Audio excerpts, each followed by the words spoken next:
Alright, welcome to another episode of Fit Talk and Motivation presented by M the Motivator J Fitness. I am your trainer, I am your motivator.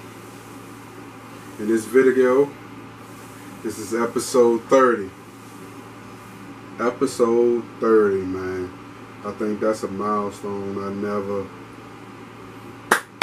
gotta clap that up, you know. Episode 30 is a milestone. But before I get into this video, I want to please ask that you hit the like button and subscribe button. It really helps with the algorithms and lets my broadcast be more broadcast to more like-minded folks. So without further ado, let's get into it. So last podcast, I started the podcast off just talking about a happy hour segment where I just started the podcast off kind of giving a breakdown of my week, things that you would normally talk about during happy hour. And then we're getting into the podcast, right?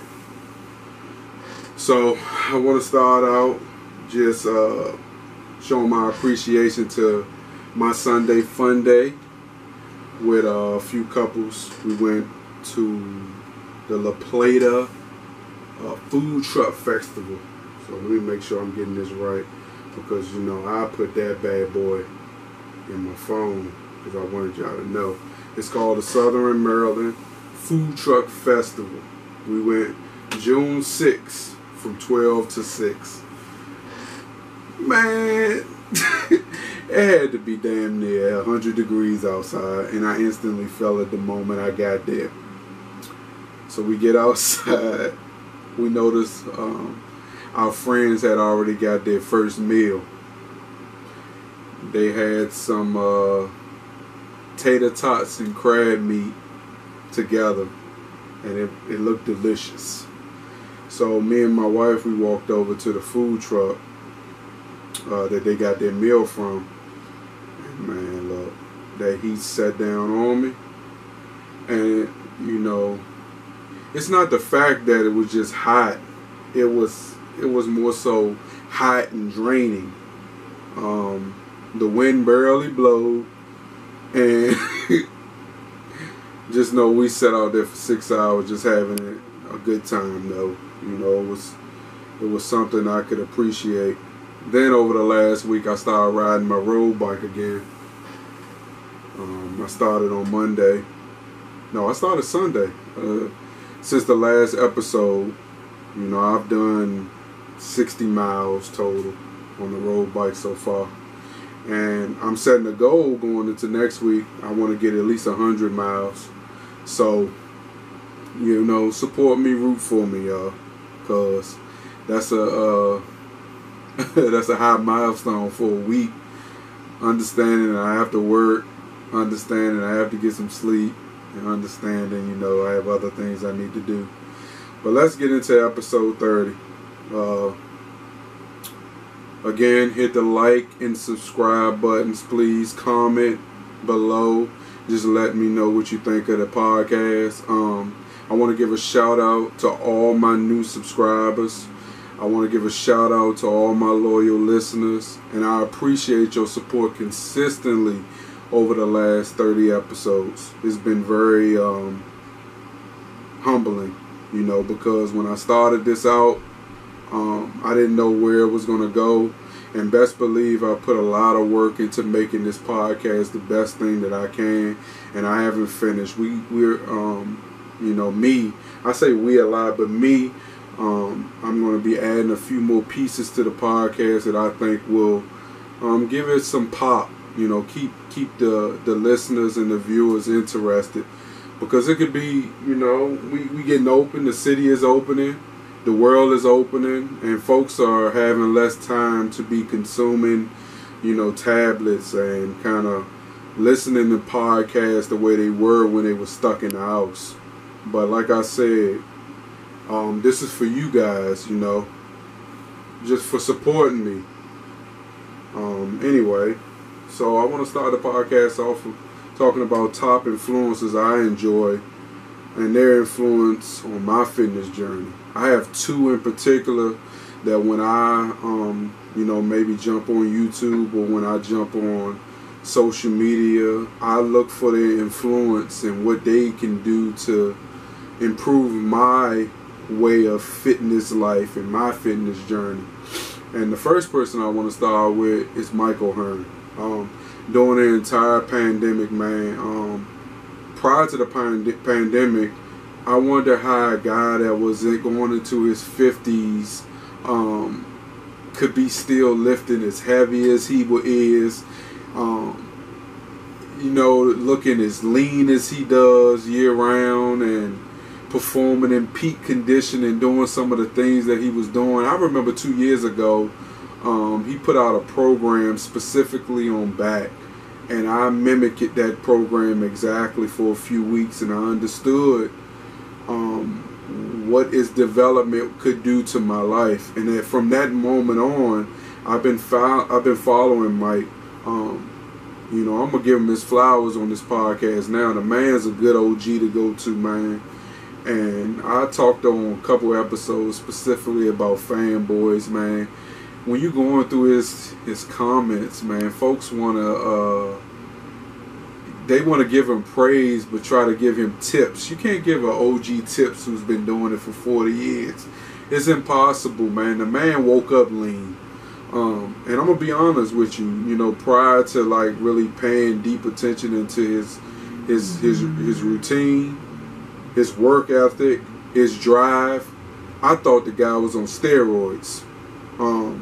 I just couldn't understand it. You know, I didn't understand how his metabolism, his physique, it was still in peak condition in his older ages. But watching him over the last year, man, he put his body through some of the most grueling, most tiring, most draining angles. And just the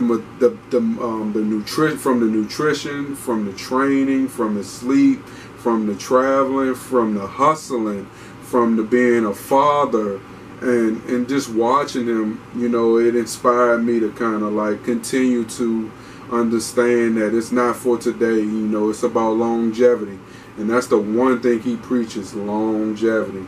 Just want to start with his nutrition, man. He did, you know, why a lot of, he called them snowflakes, frown upon the way that he scripted his nutrition. I would go back and look at the way I scripted my nutrition when I was doing the keto diet for 60 days. Just, you know, fasting for 3, then carbon back up, or not in so many words, carbon back up, but then putting that nutrition back in your body, drinking plenty of water, making sure you're getting your rest. And then, of course, training. I think at that time I was training 2 times a day. And then also understanding that you don't have to do cardio 30 days, 12 times a month to get the results that you're looking for.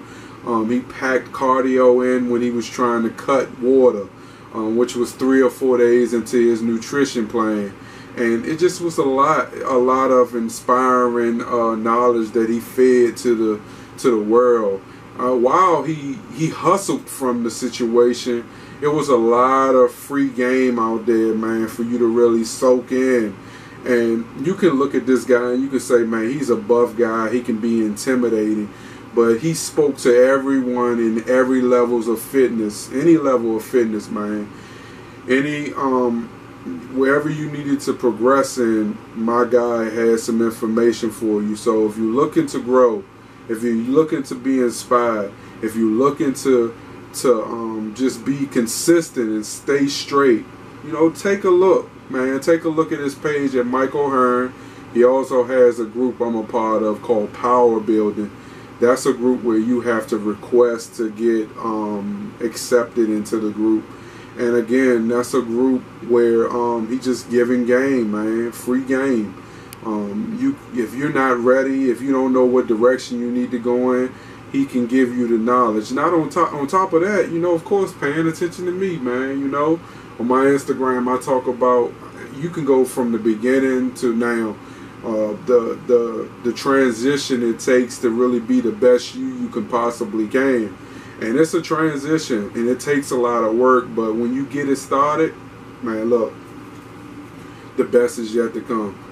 All right, man, now we gonna transition to some sports a little bit. And like I say, you know, this is a fitness and motivation podcast, and I also said in the description, it'll be anything that I'm feeling at the time. But I try to stick to things that are fitness and just athletic related, just to kind of, you know, keep it within the lines of the podcast. So we're gonna talk a little bit about the Mayweather event. So I missed the Chad Johnson versus look, I can't remember the dude's name, but you know, from what I've seen since Sunday, Chad held his own.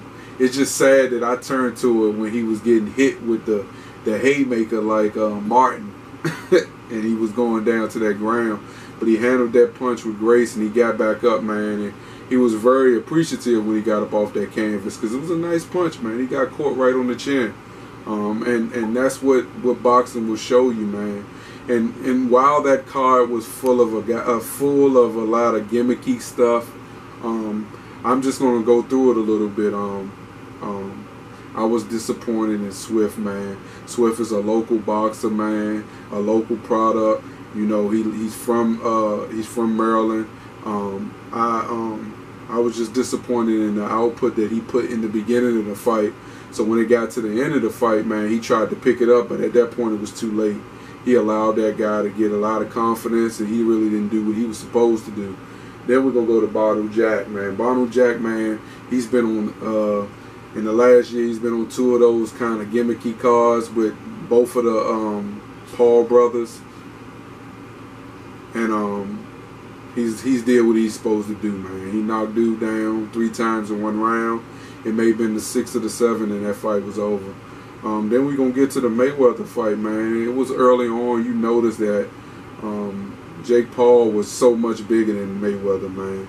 But maybe into the 2nd or 3rd round, you understood the difference from being big and having technique versus experience and having technique.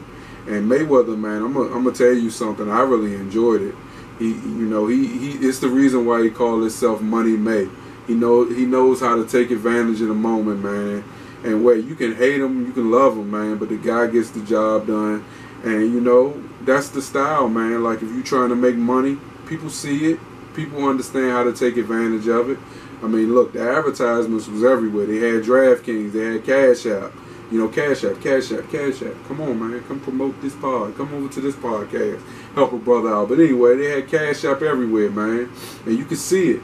Cash App, DraftKings. I think the ring was a little slippery because of some of that stuff that was in the ring. But for the most part, it was very interesting, man. Cash App, Cash App, Cash App. You saw that everywhere. And you saw, you know, they had a lot of things on their trunks, you know, their shorts. But Mayweather did what he was supposed to do. I think he could have knocked him out, but he kind of pulled back to kind of keep the fight interesting, which was okay, man. You do what you got to do, man, to keep the fans entertained. So now, man, I think I started this last week where I kind of would give you my top 5 songs that I'm listening to this during the week. So we're going to continue this. I hope at some point I can give you a little bit of a listen to the song, and we're working on that. That's a part of adding to the podcast. Again, man, make sure you subscribe and hit the like button for this episode, man. I can really use the support, man. And again, thanks to the new subscribers and the consistent listeners of this podcast. So, but the artist that I've been listening to this week, man, is Alex Isley. Ooh, yeah. Alex Isley, man. Listen, she got a few songs, man. Look, a couple songs I've been listening to this week is Good and Plenty Remix, then Good and Plenty, of course, Mines, Into Orbit, and Gone. That is the 5 songs that I've been playing consistently in the gym. So you may be listening to this podcast, man, to kind of get an idea of the songs and who I'm talking about. Make sure you go over to the YouTube page and subscribe and hit the like button for this episode. So look, we're gonna end this podcast with a little shop talk. You know, in the barber shop, man, people, You go into the barbershop, you can say what you want to say, and what goes on in the barbershop stays in the barbershop. And that phrase is used, what happens in Vegas stays in Vegas. So look, what happens on this podcast in this episode 30, make sure it stays on this podcast in this episode 30. So we just gonna talk about last night, man. I watched what's her name? I want to make sure I don't mess her name up either, y'all, because she put some work in. Clarissa Shields.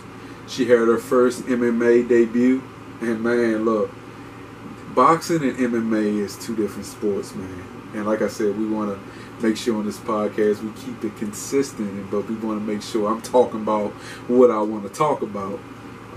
Man, listen, she dominated that girl. I think in the first round the girl got her down on the ground and she kind of like did the grappling thing and the jitsu and the martial arts stuff that Clarissa just doesn't have enough experience to. But I think it was very inspiring because leading up to the fight, to the start of the fight, she just talked about when she started boxing, no one thought that she had a chance in boxing, and she was out to prove people wrong. Fast forward to her in her MMA debut, people thought the same thing, and she said, man, look, I'm gonna give myself, she said 1 to 2 years. I don't give her 1 to 2 years. I give her a year, and before she's fighting for an MMA championship. There's some things she has to clean up, rightfully so, but I think she did what she needed to do to the young lady she was competing against. The young lady had a terrible record. I believe she was 3-6.